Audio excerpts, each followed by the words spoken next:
Heimlich on birds.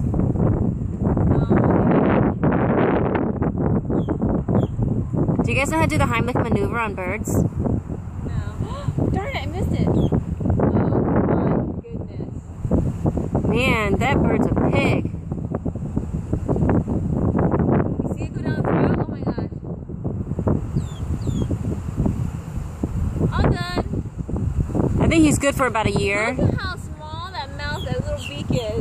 You think he's good for a year? Oh yeah. Look at this bird. Look. He didn't even enjoy it. Like, he just swallowed it.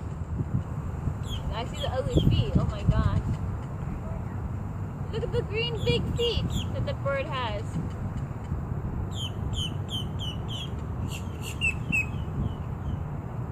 Lone, you see how there are so many different, like, birds? Yeah. See, these are the wetlands. That's pretty cool over here, though. You're gonna have to